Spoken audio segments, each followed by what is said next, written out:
नमस्कार दोस्तों, हैं वो 10 चीजें जो आपको अगली प्रॉपर्टी खरीदने में आपकी मदद कर सकती हैं। आपको मदद कर सकती हैं वो किसी पोटेंशियल फ्रॉड बचाने से, और आपको मदद कर सकती हैं आपका सपनों का घर अचीव करने से। मैं निखिल भारद्वाज 20 साल के एक्सपीरियंस के साथ बीटेक एलएलबी आपको बताने वाला हूं रियल एस्टेट से जुड़ी महत्वपूर्ण जानकारियां। चलिए शुरू करते हैं आज की पहली जरूरी बात जो आपको प्रॉपर्टी खरीदने से पहले देखनी चाहिए। Title documents. किसी भी प्रॉपर्टी में सबसे पहले आपको, ये बहुत ही कॉमन चीज है जो आप लोग हमेशा देख के चलते हैं। टाइटल डॉक्यूमेंट का मतलब ये होता है कि कोई प्रॉपर्टी, उसकी ओनरशिप का ग्राउंड क्या है। अगर आप किसी से कोई कमर्शियल, रेजिडेंशियल, कोई एग्रीकल्चरल, कोई फार्म हाउस अगर आप खरीद रहे हैं, तो जो सेलर आपको बेच रहा है उसके पास उसकी ओनरशिप पे क्या राइट है। तो बेसिकली अगर कानून की नजरों में देखें तो ये 4 चीजें मेजरली वहां पर पाई जाती हैं।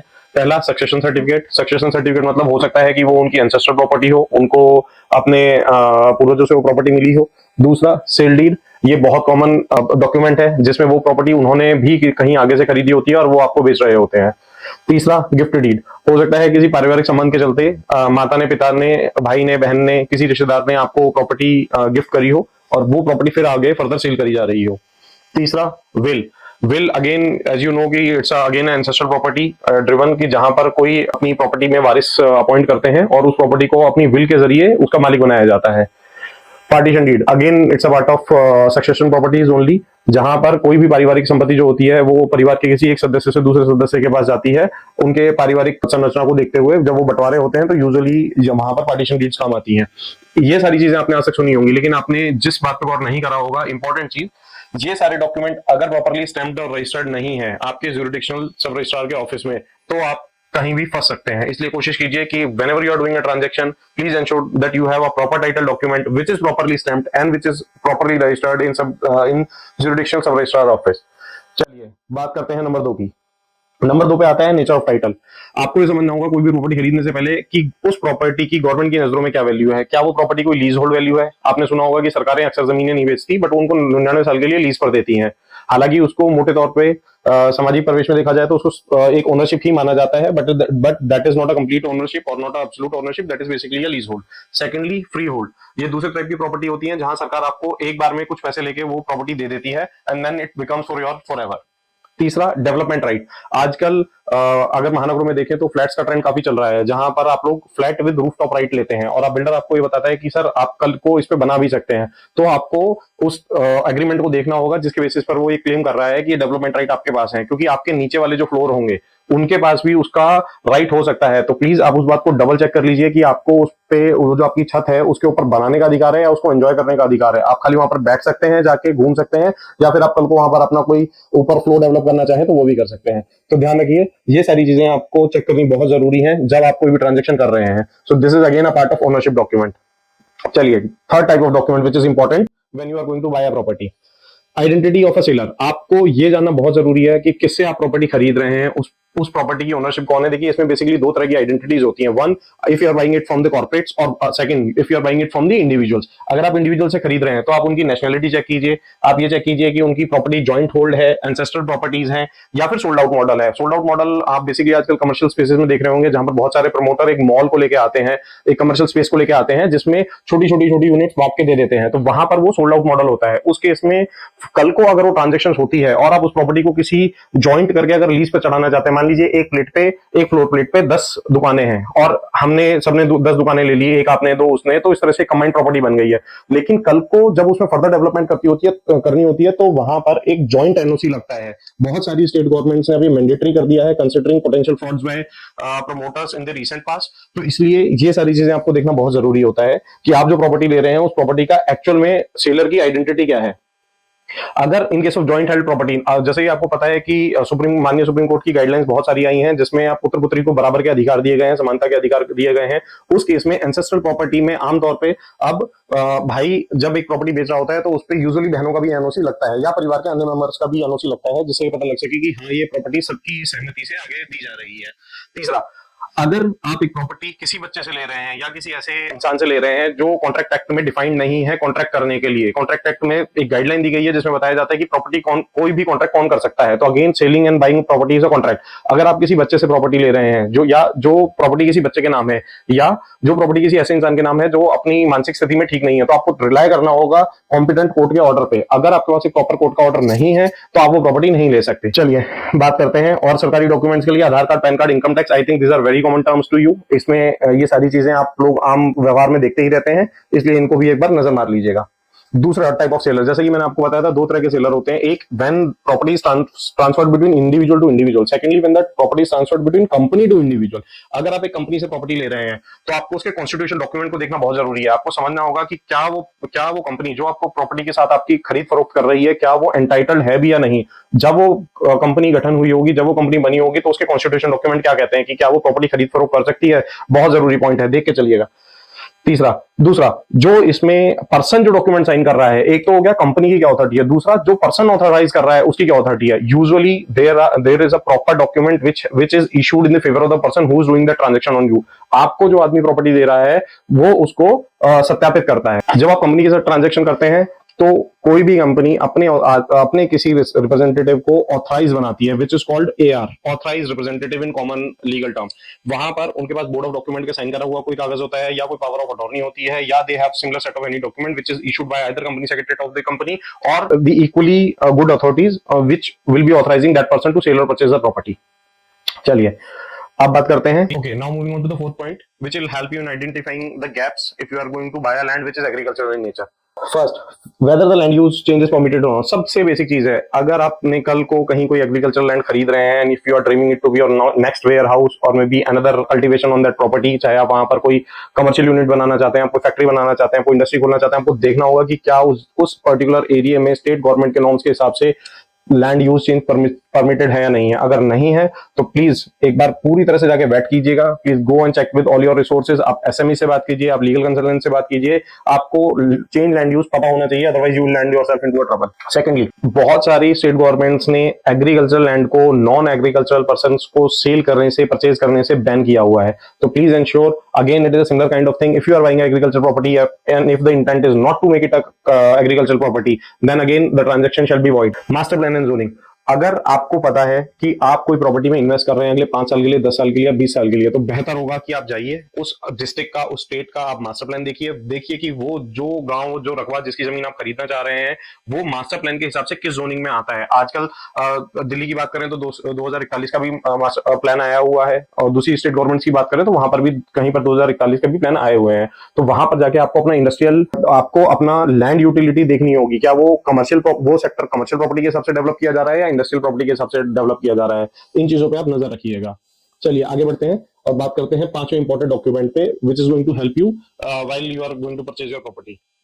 ये कंस्ट्रक्शन अप्रूवल है जो आपने सुनी होंगी। आपने सुना होगा बिल्डिंग प्लान्स के बारे में, आपने सुना होगा लेआउट प्लान्स के बारे में, आपने सुना होगा सैंक्शन प्लान के बारे में, लेकिन इनकी क्या इंपॉर्टेंस है when you are buying a property. देखिए, हमें समझना होगा कि जब किसी भी प्रॉपर्टी को सरकार इजाजत देती है कि ठीक है, या let me say that way, promoter is applying for a property to build in a particular way, आपको किसी एक प्लॉट पे 10 टावर बनानी है, एक टावर में 10 मंजिलें रखनी है, तो उसके शुरू में बिल्डिंग प्लान्स होते हैं, लेआउट प्लान्स होते हैं, जो डॉक्यूमेंट जाके लगता है और एप्लीकेशन के साथ में। जब वो एप्लीकेशन वहां से एक्सेप्ट होकर आ जाती है, then it is called a sanction plan.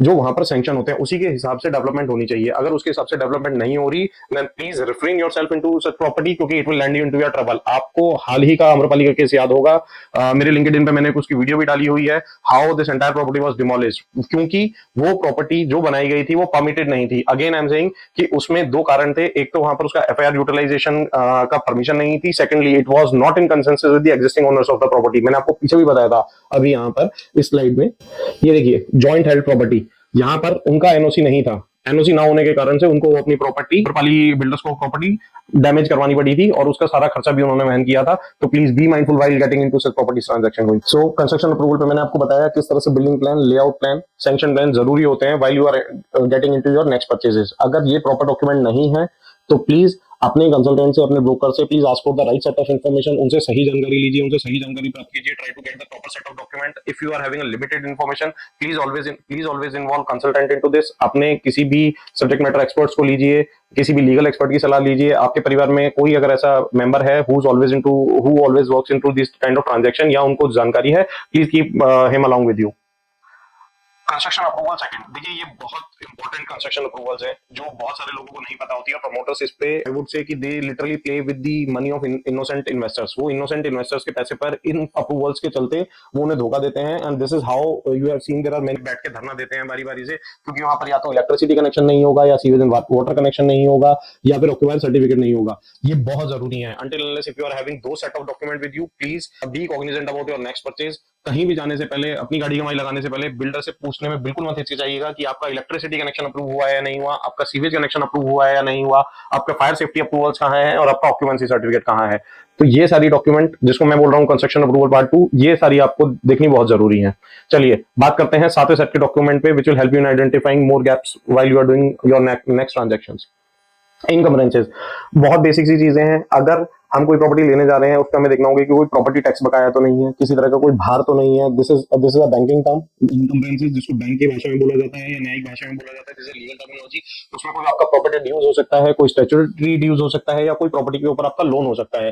तो उसका एक बहुत सिंपल सा तरीका है। If it is a government authorize transaction, मान लीजिए हुड्डा है या HSIDC है, यहाँ पर अगर आप ले रहे हैं तो आपको यूजुअली जो अथॉरिटीज होती हैं वो अपनी तरफ से एक नो ड्यू सर्टिफिकेट इश्यूज करके देती हैं। But if you feel it is a property which is not coming into these areas, but still if it is a valid property, तो आप वहां पर किसी बैंक की भी मदद ले सकते हैं, because bank has got very strong legal network. वो अपने लीगल नेटवर्क में वहां पे उसके जो ज्यूरिडिक्शन में सब रजिस्ट्रार ऑफिस होगा, वहां पर जाके उसको वेट करते हैं। It will charge you may be like 5,000 rupees, 10,000 rupees, depending on the property transaction you are doing, but eventually आपकी सारी मनी सेफ होगी। तो इसलिए बेहतर है कि आप पहले डॉक्यूमेंट्स के ऊपर थोड़ा सा नजर डालिए। तो अगर कोई प्रॉपर्टी इंडिविजुअली बेची है तो आपको, जैसा मैंने बताया, सब रजिस्ट्रार के ऑफिस में आपको उसकी जानकारी मिल जाएगी। लेकिन अगर कोई प्रॉपर्टी कंपनी ओन प्रॉपर्टी है तो मिनिस्ट्री ऑफ कॉर्पोरेट अफेयर्स के पोर्टल पे जाके आपको उस प्रॉपर्टी की जानकारी मिल जाएगी। आपको पता लग जाएगा कि क्या उस प्रॉपर्टी के ऊपर कोई लोन बकाया है या नहीं है। चलिए आठवीं कैटेगरी जो मैं आज आपको बताने वाला हूं, which will again help you in identifying your next property, is very common thing, on site survey and access, जो बहुत ज्यादा लोग नेग्लेक्ट कर देते हैं। देखिए कागजों में आपको कुछ भी लिखा हुआ मिल सकता है। आपको मिल सकता है कि 160 मीटर डेप्थ है, 140 मीटर की चौड़ाई है, और 3 एकड़ का प्लॉट है, लेकिन ऑन साइट हो सकता है वो पोजेशन ना हो, वहां पर हो सकता है ऑन साइट वहां पर एक्सेस ही ना हो। आपको किसी ऐसे खेत में से होकर जाना पड़ रहा हो जो वहां पे मालिक ट्रबल कर रहा हो, जो बेचने वाला आपको कभी नहीं बताएगा। लेकिन क्योंकि आप अपनी प्रॉपर्टी वो उसमें इंटरेस्ट दिखा रहे हैं और आप अपना पैसा वहां लगाना चाहते हैं, तो you should be cognizant about this fact. First you should know the extent and measurement of the property. आपको देखना होगा कि आपकी उस प्रॉपर्टी की लंबाई, चौड़ाई, डायमेंशन जिसको हम बोलते हैं, वो वहां पर क्या है, उसका एग्जैक्ट मेजरमेंट क्या आ रहा है। सेकेंडली, अगर ये बिल्टअप प्रॉपर्टी है जो आजकल बहुत कॉमन है, आप देखिए आप कोई प्रमोटर द्वारा अगर कोई आप हाई राइज में जा रहे हैं या आप कोई कमर्शियल आउटलेट लेना चाह रहे हैं मॉल में, तो आपको देखना होगा कारपेट एरिया क्या है वहां पर और आपको सुपर एरिया क्या चार्ज किया जा रहा है। देखिए कारपेट एरिया वो है, बेसिक बेसिक टर्मिनोलॉजी में आपको बताऊं, आपके घर का वो हिस्सा जहां पर आप कारपेट डाल के यूज कर सकते हैं। So that is called a carpet area. लेकिन उस आपकी प्रॉपर्टी का वो एरिया जो आप यूज तो कर रहे हैं लेकिन जिसके ऊपर आप ओनरशिप नहीं जता सकते, that is covered under super area. Usually there is a thumb rule of 30%। अगर मान लीजिए बिल्डर ने आपको ये बोला है कि आपको 2,000 स्क्वायर फुट का अगर आपको कोई फ्लैट बेचा जा रहा है, तो आपका कारपेट एरिया लगभग 1,400 के पास होगा। 600 स्क्वायर फुट इसमें जो है उसमें आपकी लॉबीज कवर हो जाती हैं, उसमें आपका एक्सटर्नल का पार्किंग एरिया कवर होता है, बाहर जो पार्क होता है, बच्चे खेलने के लिए यूज होता है, वो सारी चीजें उसमें यूजुअली कवर हो जाती हैं, या आपके कोई कम्युनिटी सेंटर्स होते हैं for that matter. So this is something that you need to be cognizant. और आप जब अगली बार नेगोशिएशन करने के लिए बैठे तो इन सारी चीजों को बात कीजिएगा, ओपनली एक एक पॉइंट पर डिस्कस कीजिएगा। दूसरा, अगर आप कोई लैंड ले रहे हैं तो आप उसकी एक्यूरेट मेजरमेंट देखिए, आप उसकी एक्सेस देखिए, कोशिश कीजिए कि आप उसकी डिमार्केशन कर सकें ऑन साइट पे। जब बड़ी लैंड के पीस होते हैं तो वहां पर गूगल मैप के द्वारा आप उसको उसका एरिया निकाल सकते हैं, कोऑर्डिनेट्स को मार्क करके। So those are technologies which are available in the market now. और पुराना कन्वेंशनल मेथड तो आपके पास है ही है, आप उसकी पगडंडी पे फॉलो करके you can go and mark that land. नौवां तरीका वो which is going to help you in identifying your next property is very simple. Now after 2016, after seeing so many frauds with honest investors in the market, government has come up with a very nice law, RERA. इसके बारे में मैंने LinkedIn में काफी लिखा भी हुआ है, तो आप चाहें तो उसको जाके देख सकते हैं। First, property should be RERA registered. आपकी जो प्रॉपर्टी जो आप खरीदना चाह रहे हैं वो रेरा रजिस्टर्ड होनी चाहिए। दूसरा, do not always rely on the catalogue which is printed by the promoter. हमेशा उसके प्रिंट किए हुए कागजों पर यकीन ना करें। आप जाइए गवर्नमेंट वेबसाइट पे, गवर्नमेंट पोर्टल्स पे, आजकल बहुत ज्यादा ट्रांसपेरेंसी है, वहां पर जाके आप ये सारी इंफॉर्मेशन डाउनलोड कर सकते हैं और उसको वेरीफाई कर सकते हैं। Secondly, credibility of the developer in the project. आपको ये देखना होगा कि आप किस डेवलपर से आप ये प्रॉपर्टी ले रहे हैं। आप थोड़ा सा समय निकालिए, उनकी किसी पुरानी डेवलपमेंट में जाइए, वहां पर बिल्डिंग की कंडीशंस को देखिए, उसके वियर एंड टियर को देखिए उसे किस तरह की क्वालिटी यूज करी हुई है, किस तरह का वहां पर स्टील की फ्रेमिंग करी हुई है, या वुडन है, या टाइल्स है, या पेंट है। तो ये सारी चीजें अगर आप जाके वहां पर देखते हैं तो आपको उसकी क्वालिटी का आइडिया हो जाएगा। सेकंड, फोर्थ चीज, इसमें जो चीज आप लोगों को नहीं पता, you must, I am sure कि बहुत सारे लोगों को यहाँ पर नहीं पता होगा। आप लोगों ने देखा होगा कि प्रोजेक्ट्स रेरा रजिस्टर्ड होते हैं, लेकिन ब्रोकर्स भी रेरा रजिस्टर्ड होते हैं। तो आपका जो फ्रॉड शुरू होता है यूजुअली वो incredible information provided by the broker से शुरू होता है। ब्रोकर को अपनी usually they are banking on the consultancy charges, which is not bad, कोई बुरा भी नहीं है, but at the same time उनको कई बार नॉलेज भी नहीं होती इतनी कि वो जिस प्रोजेक्ट को आपको बेचना चाह रहे हैं क्या वो प्रोजेक्ट एक्चुअल में एग्जिस्ट करता है या नहीं करता है, या एक स्कैम है। तो इसलिए अपने ब्रोकर की इंफॉर्मेशन लेने की भी कोशिश कीजिएगा। ब्रोकर्स भी रेरा रजिस्टर्ड होते हैं, उनसे पूछिए कि उनका रेरा रजिस्ट्रेशन नंबर क्या है। 10वां critical point which is going to help you in avoiding any potential breach, fine clauses. देखिए, बिल्डर की तरफ से जो आपको एग्रीमेंट मिलेगा, या आपका सेल एग्रीमेंट होता है या आपका एग्रीमेंट टू सेल होता है, उसमें बहुत सारे क्लॉजेस होते हैं। तो आपको उसको बहुत ठंडे दिमाग से पढ़ना है। आप उसमें किसी लीगल एक्सपर्ट की हेल्प लीजिए, किसी सब्जेक्ट मैटर एक्सपर्ट की हेल्प लीजिए, वहां पर किसी बैंकिंग में जो आपके बैंक मैनेजर्स होते हैं उनकी हेल्प लीजिए, और देखिए कि वहां पर पेमेंट टर्म्स क्या है, स्टेजेस क्या है पेमेंट की, आपको पैसा कब कब देना है। आजकल जो मोस्ट कॉमन प्रॉब्लम जो नजर आ रही है प्रमोटर्स की तरफ से, वो आपको स्टेजेस में पेमेंट करने के लिए बोलते हैं कि सर आप ना इस स्लैब पे पैसा दे देना, इस स्लैब पे पैसा दे देना, बट इवेंचुअली क्या होता है कि वो आपको हर 30 दिन में, 45 दिन में, चाहे डेवलपमेंट हुई हो साइट पे या ना हुई हो, वो आपके घर पे एक चिट्ठी भेज रहे हैं, और उस पे अगर आप ड्यू डेट पे पैसा नहीं जमा कराते हैं तो उसमें बहुत हैवी पेनल्टी भी है। वो पेनल्टी क्लॉजेस को ध्यान में रखते हुए सारे डॉक्यूमेंट्स को साइन कीजिएगा, कोशिश कीजिए अगर आप उसको नेगोशिएट कर सकते हैं, क्योंकि आप जाएंगे साइट पे वेरी करें, साइट पे इंस्पेक्शन करेंगे, तो आपको जाके सच्चाई का पता लगेगा। और कोई बहुत बड़ी बात नहीं है कि because of your busy schedule you might not be able to go site on 2 months 3 months, but at the same time तब तक आपकी ईएमआई ड्यू हो गई होगी या आपकी पेमेंट ड्यू हो गई होगी। तो इन चीजों का थोड़ा सा ध्यान रखिएगा। अगर आप कोई पेमेंट नहीं कर पा रहे हैं, कोई पेमेंट स्किप हो गई 2 दिन 4 दिन, तो उसके पेनल्टी क्लॉजेस क्या है, क्या वो बिल्डर आपको उस पे वेवर देगा, कितना वेवर देगा, कितने दिन अलाउड है, एक्सटेंशन पीरियड कितना है, वो सारी चीजें आप लीज करते, आप अपने बाइंग करते टाइम आप नेगोशिएट कर सकते हैं। Clauses for default in the payment during transaction. अगर मान लीजिए कोई आपसे ट्रांजेक्शन करते हुए डिफॉल्ट हो जाता है किसी ड्यू डेट पे, किसी कारण की वजह से आप पेमेंट नहीं कर पाए, तो उसका एडवर्स इफेक्ट क्या है। क्या आपको सिर्फ उसकी पेनल्टी देनी पड़ेगी, या बिल्डर उसमें आपकी ट्रांजेक्शन को भी कैंसिल कर सकता है। देखिए, at times they put in so evil clause in the contract कि जहां पर किसी कारणवश अगर आप पेमेंट नहीं दे पाए हैं, तो वो उस प्रॉपर्टी को जिसको आप 4 साल से इन्वेस्ट कर रहे हैं जिस प्रॉपर्टी में, और आप एक सपना देख रहे हैं कि भाई 5 साल में 6 साल में मेरे को अपना घर मिल जाएगा, पता लगा कि प्रॉपर्टी के 5वें साल में जब वो बनने वाली थी, पोजेशन से पहले आपकी कोई ईएमआई किसी कारण से फेल हो गई, आप नहीं पेमेंट कर पाए, और बिल्डर ने आपके वहां पर आपके राइट्स खत्म कर दिए, showing you a legal document कि सर आपने साइन करके दिया था कि मैं पेमेंट नहीं कर पाऊंगा, तो प्रॉपर्टी से हाथ धो बैठूंगा। तो प्लीज दोबारा देखिएगा, क्लॉजेस को 3 बार देखिएगा और इन चीजों को फाइंड आउट करने की कोशिश कीजिएगा। तीसरा, delay in transaction.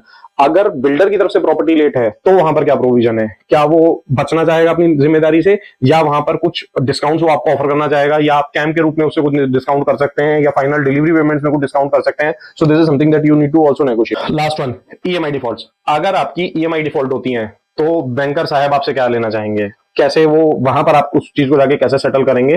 So before getting into any transaction और applying any loan, please go validate with your bankers, wait with your bankers कि what in case of defaults के केस में आप लोगों को क्या एक्शंस हो सकते हैं, क्या कॉन्सिक्वेंसेज हो सकते हैं। क्योंकि एट टाइम्स एनबीएफसी के केसेस में खासकर वो आप लोगों से बहुत हेफ्टी ईएमआई चार्ज करते हैं। उनके जो ईएमआई होती हैं, परसेंटेज होती हैं, वो अलग ही रेट पे जा रही होती हैं। Those are not usually as your simple government banks आपके जो होते हैं, या आपके आईसीआई एचडीएफसी बैंक होते हैं which is govern by RBI policies, उनसे थोड़ा सा वाला घटके चलते हैं। आपको हमेशा 2 से 3% वो महंगे पड़ेंगे, और उनके पेनल्टी क्लॉजेस भी बहुत ज्यादा होते हैं। तो उस चीज का हमेशा ध्यान रखिएगा। चलिए, आज के लिए इतना ही। मैं निखिल भारद्वाज उम्मीद करता हूं कि आप अपनी अगली ट्रांजैक्शन करने से पहले सचेत रहेंगे, सतर्क रहेंगे, ताकि आपके सपनों का घर सपना ना बन जाए। चलिए, मुलाकात करेंगे अगली किसी वीडियो में। Thank you.